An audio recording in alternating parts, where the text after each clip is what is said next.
नमः सिद्धेभ्यः। जय श्री महावीराय नमः। जय श्री परम्पराचार्य गुरुवे नमः। जय श्री उमा स्वामी गुरुवे नमः। जय श्री शांति सागर गुरुवे नमः। जय श्री विद्यानंद गुरुवे नमः। मोक्ष मार्गस्य नेतारं भेतारं कर्म भूभृतां ज्ञातारं विश्वतत्त्वानां वन्दे तद्गुणलब्धये। मङ्गलं भगवान् वीरो मङ्गलं गौतमो गणी मङ्गलं कुन्दकुन्दार्यो जैन धर्मोस्तु मंगलम। हम सभी लोग 9वां अध्याय संबर और निर्जरा, जिसमें तत्वों का वर्णन है, संबर निर्जरा के कारणों को यहाँ पर देख रहे थे। तपसः निर्जरा, तप से निर्जरा होती है। तप कौन से होते हैं? तो बाह्य तप जो है 6 प्रकार के बताए, उसमें से अनशन तप की कल चर्चा हुई थी। आज आगे तपों की चर्चा होगी। उसके पहले जो 19वां नंबर जो सूत्र है उसका हम बोर्ड के माध्यम से अवलोकन करते हैं और फिर इसके अर्थ को समझते हुए आगे बढ़ते हैं। 9वां अध्याय का सूत्र नंबर 19वां, अनसनाव मौदर्य वृत्ति परिसंख्यान रस परित्याग विविक्त संयासन काय क्लेशा वाह्यम तपः। अनशन नाम का तप, अवमौदर्य नाम का तप, वृत्ति परिसंख्यान नाम का तप, रस परित्याग नाम का तप, विविक्त संयासन नाम का तप और काय क्लेश नाम का तप, ये सब बाह्य तप कहलाते हैं। कल अपन ने अनशन तप देखा था। अब आगे अमोदर तप आदि की चर्चा करते हैं। अनुदर यहाँ लिखा है, देखिए किसे कहते हैं अनुदर? संयम को जागृत रखने के लिए, विकारों की शांति के लिए, संतोष और स्वाध्याय आदि की सुखपूर्वक सिद्धि के लिए अल्प आहार करना अनुदर कहलाता है। यहाँ अनुदर लिखा है और सूत्र में अवमौदर्य लिखा है। अवम उदर, अवम मतलब कम, उदर मतलब पेट। पेट में जितना भोजन जाता है उससे कम भोजन करना अवम उदर कहलाता है। तो उसको अपन बोलेंगे अवमौदर्य, ठीक है ना। तो यहाँ अवमौदर्य कहो या अनुदर कहो, दोनों का अर्थ क्या हो गया? ऊन उदर। ऊन, ऊन मतलब भी कम, उदर मतलब पेट। जितना भोजन हम करते हैं उससे कम भोजन करना वो अनुदर है। और अवमौदर्यम का भी अर्थ यही है कि अवम उदर अवमौदर्य, ऐसा भाव जिसमें आ जाता है वो अवमौदर्य बन जाता है। तो इसमें भी क्या है अर्थ? अर्थ वही है, उदर तो इसमें भी लगा हुआ है पर वो अवमौदर्य बन गया भाव अर्थ में। तो यहाँ पर दोनों का अर्थ एक ही है, अनुदर कहना अवमौदर्य कहना, ठीक है ना। कि स्वाध्याय की सिद्धि के लिए, आत्म जागृति के लिए, संतोष आदि की प्राप्ति के लिए और ध्यान आदि की सिद्धि के लिए भोजन को कम खाना, कम ग्रहण करना, इसे अनुदर नाम का तप कहते हैं। अनेक आचार्यों ने अवमौदर तप की परिभाषा बताई है।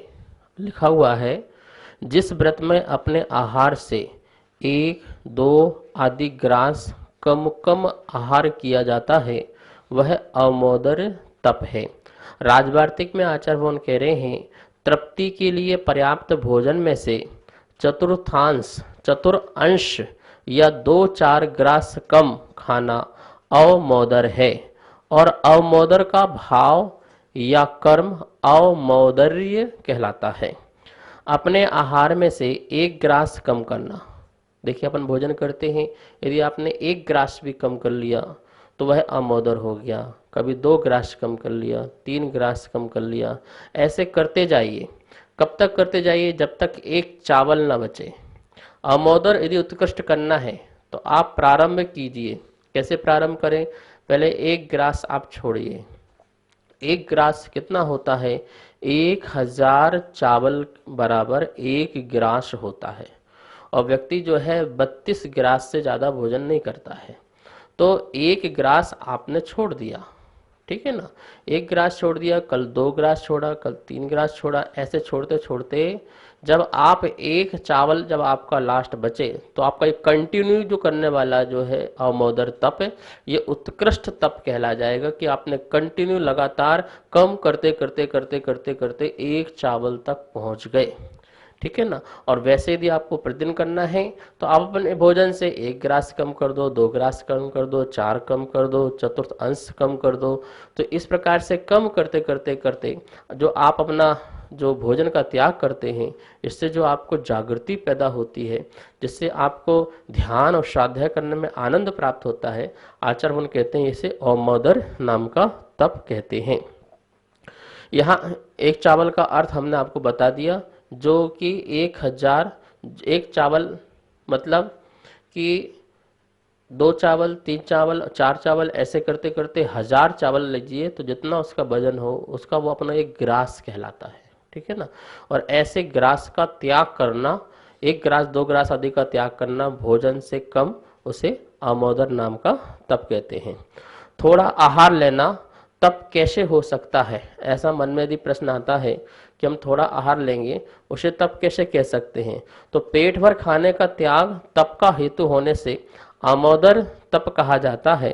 आमोदर की निरुक्ति देखिए, अवम उदर, अवम उदर, अवम मतलब कम भरा हुआ, उदर मतलब पेट, कम भरा हुआ पेट को अवमोदर कहते हैं। और यह भूख से कम खाने में हमारी आसक्ति कम होती है।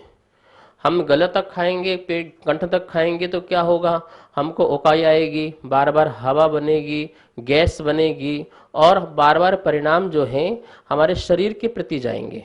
तो इसलिए हम जब कम भोजन करते हैं, कम भोजन खाना खाते हैं, तो हमें आलस प्रमाद भी नहीं आता है, निद्रा आदि भी नहीं सताती है, और आवश्यक जो कर्तव्य है वो निर्विघ्न रूप से पालन हुआ करते हैं।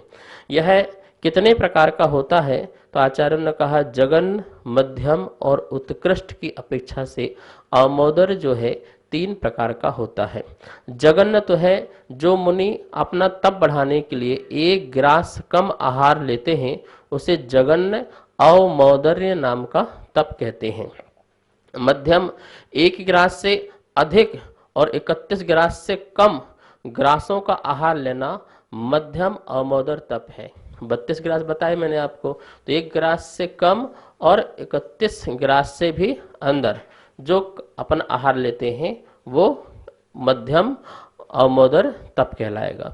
उत्कृष्ट तप क्या है, जो तपस्वी अपना तपस्रण बढ़ाने के लिए व आत्मा को शुद्ध करने के लिए केवल एक ही आहार का ग्रास लेता है, वह उत्तम अवमोदर्य तप कहलाता है। एक ही ग्रास उसने लिया मात्र बस, और भी यदि उत्कृष्ट जाना है तो 1 चावल मात्र लिया, वह उत्तम उत्कृष्ट अवमोदर्य नाम का तप होता है। देखिए पुरुष और स्त्री दोनों की जो आहार है उनमें कितना कितना अंतर है। जो पुरुष है वह 32 ग्रास प्रमाण जो है उसका भोजन होता है, और जो महिला है उसका 28 ग्रास प्रमाण जो है भोजन होता है। ध्यान रखिए, पुरुष के 32 ग्रास और महिला के 28 ग्रास प्रमाण जो है भोजन होता है। ये उसकी शास्त्र द्वारा बताई गई व्यवस्था है। उसमें से जो कम कम कम खाते रहते हैं, कम कम हम लेते हैं, तो आचार्य वो कहते हैं उससे हमारी आसक्ति कम होती है और हमारा यह तप हमारे लिए जागृति पैदा करता है, और हम जो है अपने आवश्यक कर्तव्य का पालन कर सकते हैं। अवमोदर तप किसको ग्रहण करना चाहिए, ये भी अपने मन में होना चाहिए कि अवमोदर तप किसके लिए होना चाहिए। जो पित्त की प्रकोपवश उपवास करने में असमर्थ हैं, जो असमर्थ हैं उन्हें आधे आहार की अपेक्षा उपवास करने से अधिक थकान आती है। उन्हें उपवास करेंगे तो अधिक थकान आएगी। जो अपने तप के महात्म्य से भव्य जीवों को उपशांत करने में लगे हैं, जो अपने उदर में कृमि की उत्पत्ति का निरोध करना चाहते हैं, और जो व्याधिजन्य वेदना के निमित्त भूत अति मात्रा में भोजन कर लेने से स्वाध्याय के नष्ट होने का भय करते हैं, उन्हें यह अवमोदर तप करना चाहिए। उन्हें नियम से यह तप का पालन करना चाहिए, ठीक है ना। पित्त की आपका बहुत बढ़ता है तो आप पूरा भोजन मत लीजिए, कम भोजन लीजिए। जिनको बहुत भय सताता है वो कम भोजन लें। जो स्वाध्याय अध्ययन करना चाहते हैं वो कम भोजन लें। जो ध्यान आदि में जाना चाहते हैं वो कम भोजन लें। जो आलस प्रमाद को छोड़ना चाहते हैं वो कम भोजन लें। जिनको बहुत व्याधि है वो व्याधि को कम करना चाहते हैं तो भोजन को कम लें। तो देखिए, भोजन कम लेने से हमारा लाभ भी हो रहा है और एक हमारा तप भी हो रहा है और कर्मों की निर्जरा भी हो रही है। आमोदर तप करने से क्या लाभ है? देखिए, अनेकों लाभ हैं इसको तप को करने से। पहला तो निद्रा विजय, हम निद्रा पर विजय प्राप्त करते हैं, क्योंकि हम जब निद्रा में जाते हैं तो फिर हम अपने स्वभाव में नहीं रह पाते हैं। निद्रा अधिक होगी तो हमारे अंदर मूर्छा का भाव हो जाएगा, फिर हम अनेक प्रकार के स्वप्न आदि देखेंगे और कर्मों का बंधन करेंगे। तो निद्रा नहीं आएगी तो हम जागृत रहेंगे, तो हम धर्म ध्यान आदि कर पाएंगे। स्वाध्याय भली प्रकार से हो सकता है इस तप के माध्यम से। संयम का अच्छी तरह से पालन हो सकता है। इंद्रिय विजय को प्राप्त हो सकते हैं, हम इंद्रियों को जीत सकते हैं। और जो ध्यान योग वगैरह आदि हैं वो हमारे अच्छे हो सकते हैं। वात पित्त और कफ की जो प्रगतियां हैं जो विषम हो चुकी हैं वो भी ठीक हो जाया करती हैं। मनुष्यों को यह तप जो है अवश्य करना चाहिए। किसी प्रकार की गिलानी नहीं होती है, आसीन स्थिर हो जाता है इसके तप करने से। शास्त्र ज्ञान की वृद्धि होती है, ध्यान की भी वृद्धि होती है और यह तप जो है साक्षात मोक्ष को देने वाला भी होता है। अनेक प्रकार की जो शरीर में पीड़ाएं हैं, बाधाएं हैं, वो भी दूर हो जाया करती हैं। जो अधिक भोजन करते हैं उनके लिए क्या हानि होगी?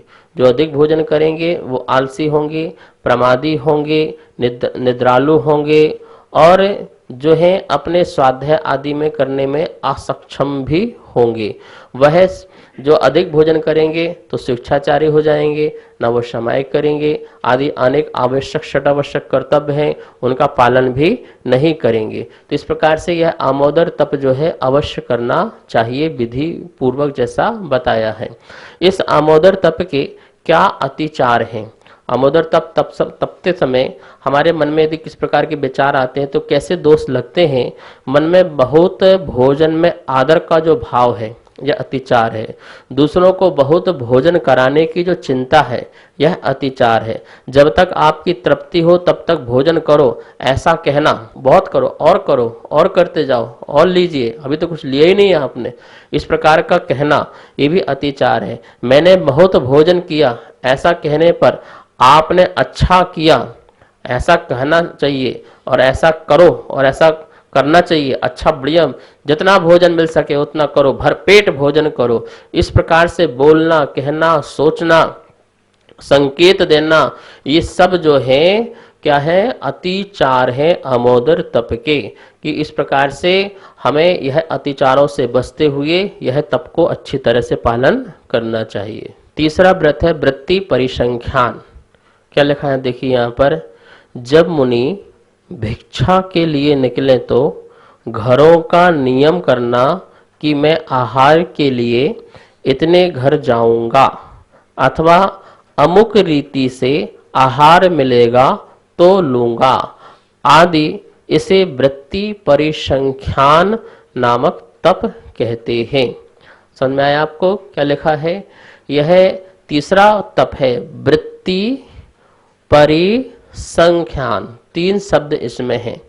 वृत्ति मतलब प्रवृत्ति, ठीक है ना, प्रवृत्ति करना, आहार के लिए जाना और उसमें प्रवृत्ति करते हुए परिसंख्यान, परि मतलब चारों तरफ से और संख्यान मतलब संख्या, गणना। आप संख्या करें, प्रवृत्ति की संख्या करें कि मैं प्रवृत्ति करूंगा तो 1 घर के लिए करूंगा, 2 घर के लिए करूंगा, 7 घर तक जाऊंगा, 1 गली जाऊंगा, 2 गली जाऊंगा, 1 मोहल्ला जाऊंगा, दूसरे मोहल्ले जाऊंगा। इस प्रकार से आपने वृत्ति की परिसंख्यान जो किया और उसमें भी फिर आहार में मैं इतना ही रस लूंगा या फिर इतने सामान लूंगा, एक बार में लूंगा, बार 5 बार में लूंगा, इस प्रकार से जो कुछ भी आप जो नियम लेते हैं उसकी संख्या निर्धारित करते हैं।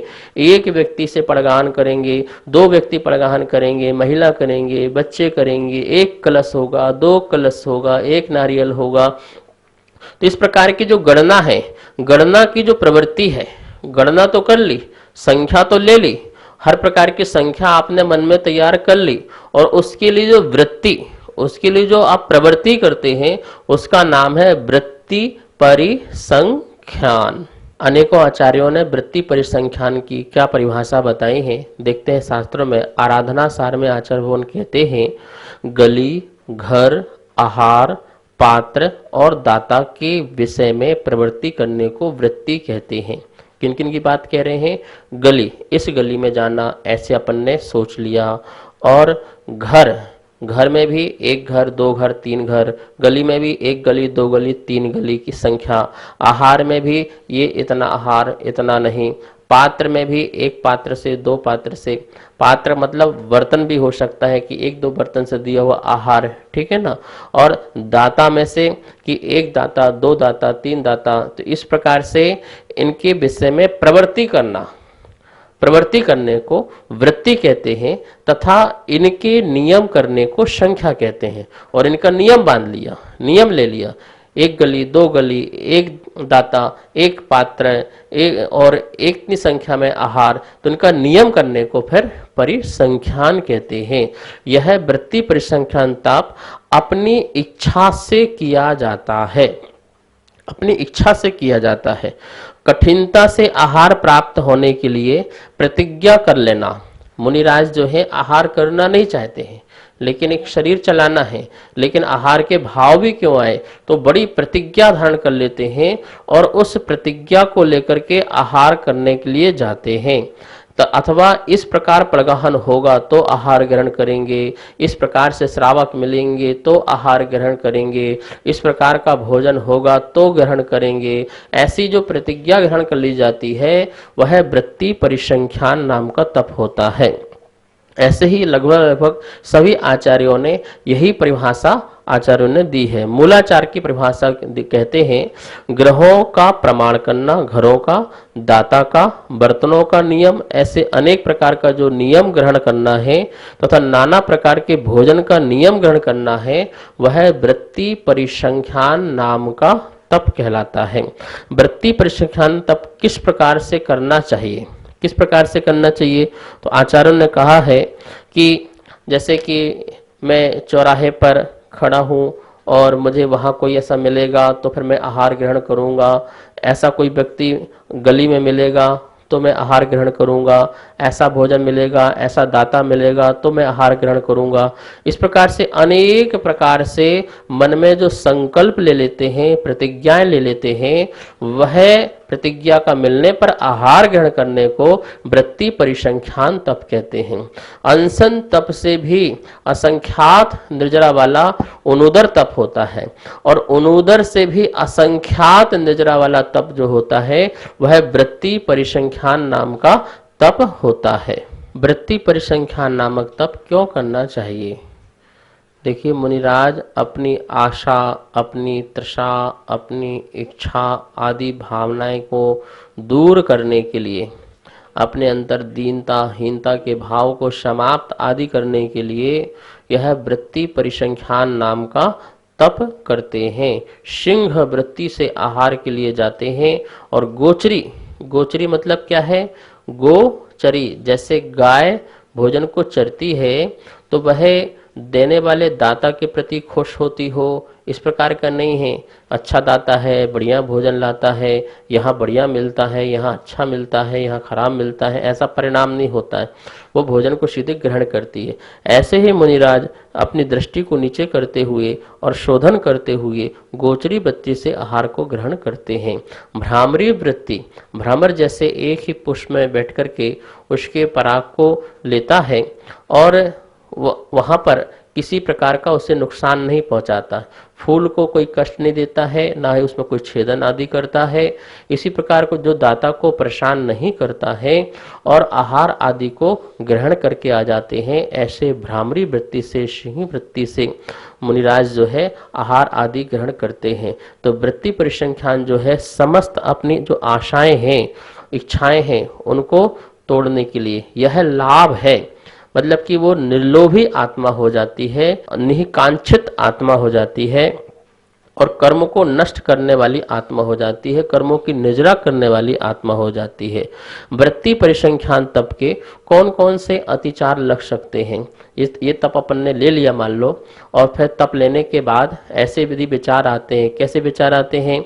7 घर में ही प्रवेश करूंगा या एक मोहल्ले में जाऊंगा व दरिद्र के घर ही जाऊंगा, इस प्रकार का दाता पुरुष या दाती स्त्री के द्वारा दिया गया आहार ग्रहण करूंगा, ऐसा संकल्प करके दूसरों को भोजन कराना, इस भाव से 7 घर से अधिक घरों में प्रवेश करना, एक मोहल्ले से दूसरे में जाना, वृत्ति परिसंख्यान व्रत के अतिचार हैं।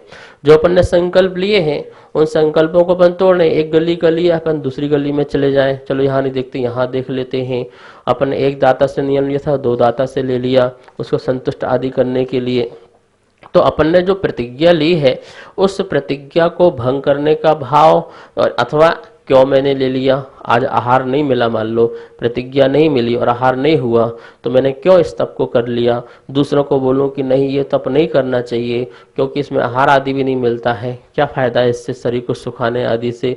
इस प्रकार के विभिन्न प्रकार के जो विचार आते हैं वृत्ति परिसंख्यान तप के बाद, तो वह जो है अतिचार कहलाते हैं, वो दोष कहलाते हैं। निर्दोष रूप से वृत्ति परिसंख्यान नाम का तप का पालन करना चाहिए। नमोस्तु चर्चरी, मेरे मन में एक प्रश्न उठ रहा था, क्या श्रावक को भी वृत्ति परिसंख्यान तप हो सकता है क्या?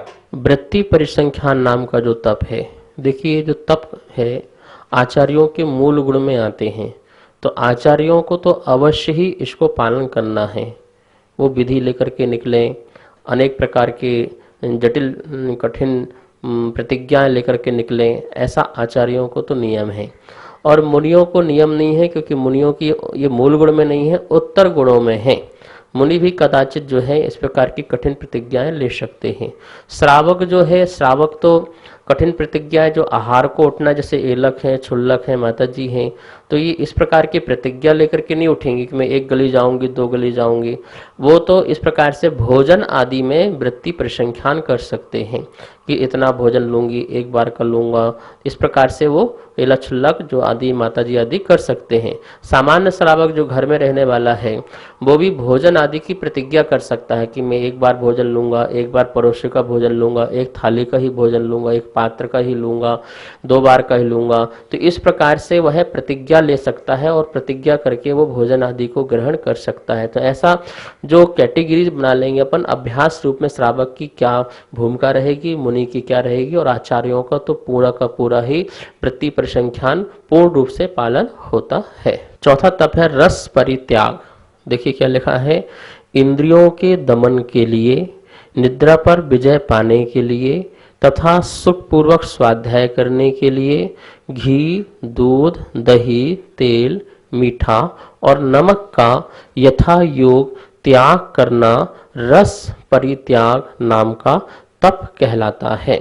यहाँ पर आचार्य ने कहा है कि जो 6 प्रकार के जो रस बताए गए हैं उन रसों का त्याग करना, उनको त्याग करना, जिससे हमारे स्वाध्याय आदि अच्छे हो, निद्रा पर विजय हो और हम ध्यान आदि अच्छा कर सकें और अपना जो है कर्म की जो निर्जरा है वो असंख्यात गुणी कर सकें, अपनी आशाएं तृष्णाओं को विजय प्राप्त कर सकें। इसलिए यह रस परित्याग नाम का तप किया जाता है। अनेक ग्रंथों में आचार्यों ने बिल्कुल यही बात लिखी हुई है कि अपनी इंद्रियों को जीतने के लिए मुनिंद्रों को घी, दूध, दही, शक्कर, तेल, रस जितने भी हैं, और उसमें भी खट्टे मीठे कषायले चरपरे आदि जो ये रस हैं, इनको भी त्याग करते जाइए और उससे हमें किसी प्रकार की किसी रस से आसक्ति नहीं रहेगी। देखिए, हम यदि एक रस को रोज लेते जाएंगे तो हमारी वो हैबिट बन जाएगी और आसक्ति बन जाएगी। फिर हम सोचेंगे कि इसके बिना हमारा भोजन नहीं होगा। गांव-गांव में जाना होता है, अलग-अलग श्रावकों के घर में आहार होता है, वो किस प्रकार से तैयार करता है। कहीं नमक ज़्यादा होता है, कम होता है, कभी घी कम ज़्यादा होता है, कभी कषायला होता है, चरपरा होता है, कड़वा होता है, आदि अनेक प्रकार के श्रावक के अपने अपने बनाने के जैसे भाव हैं और वो बन जाता है। और फिर हमारे लिए वह स्वाद न लगे और फिर हम उसे ग्रहण न करें, फिर हमारे जो मन है वह अनेक प्रकार के विकल्पों से उद्विग्न हो। तो आचार्यों ने कहा है कि वो मन ही उद्विग्न नहीं होगा जब आपने रसों का त्याग किया। अब मन में यह प्रश्न आता है, क्या समस्त रसों का आजीवन त्याग कर देना रस परित्याग है?